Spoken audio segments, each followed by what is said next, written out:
मुंबईमध्ये एअरपोर्टवर 40 कोटींचं ड्रग्ज हे जप्त करण्यात आलेलं आहे।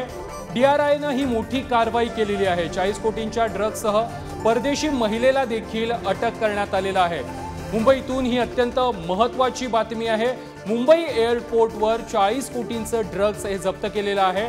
DRIनं ही सर्वात मोठी आता कारवाई केलेली आहे आणि या 40 कोटींच्या ड्रग्जसह एका परदेशी महिलेला देखील अटक करण्यात आली आहे।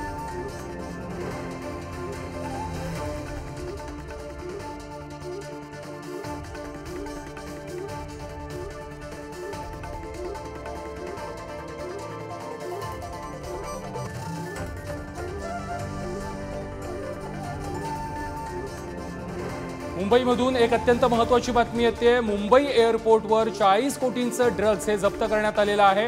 DRIनं ही मोठी कारवाई केलेली आहे। 40 कोटींच्या ड्रग्जसह परदेशी महिलेला देखील अटक करण्यात आलेली आहे।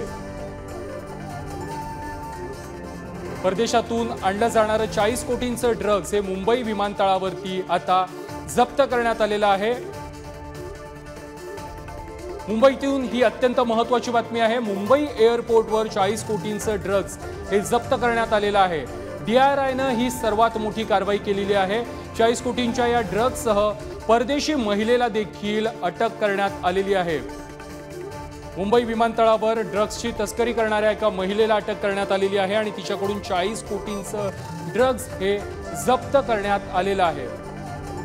DRIनं ही आत्ताची सर्वात मोठी कारवाई केलेली आहे। 40 कोटींचं ड्रग्ज हे मुंबई विमानतळावरती जप्त करण्यात आलं आहे।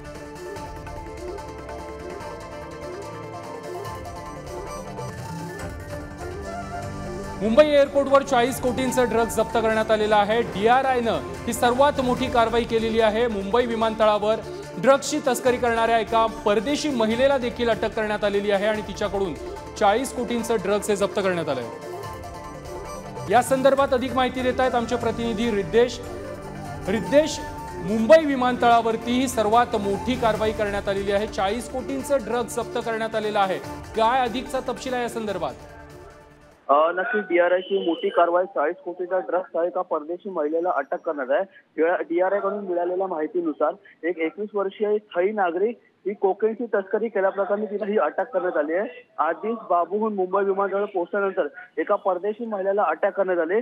महिलेच्या वैयक्तिक जेव्हा ते सर्व सामानाचा शोध घेतला तेव्हा ती थोडी त्याच्यामध्ये काय भेटलं नाही, मात्र तिच्या ट्रॉलीतील एका बॅगेमध्ये काही सफेद पावडर ही तिकडच्या DRIच्या अधिकाऱ्यांना भेटून आल्या। त्यानंतर जेव्हा संपूर्ण तपासणी केली तेव्हा त्यांना समजलं हे सगळे कोकेन आहे आणि एवढ्या मोठ्या मात्रेमध्ये कोकेन ही भारतामध्ये तिची विक्री करण्याकरता घेऊन आली होती आणि त्या अनुषंगाने आता तिला ही अटक करण्यात आली आहे। NDPS ऍक्ट अंतर्गत तिच्यावरती गुन्हा दाखल करून तिला आता सध्या अटक करण्यात आली असून हा कोकेनचा साठा ही ती कुणाला देणार होती व ती कुठे वितरण करणार होती या संदर्भात आता पोलिसांची व DRI अधिकाऱ्यांचा पुढील तपास सुरू आहे। नक्कीच रिद्देश, धन्यवाद तुम्ही दिलेल्या माहिती संदर्भात। मुंबई विमानतळावरती 40 कोटींचं कोकेन ड्रग्ज आता जप्त करण्यात आलेलं आहे।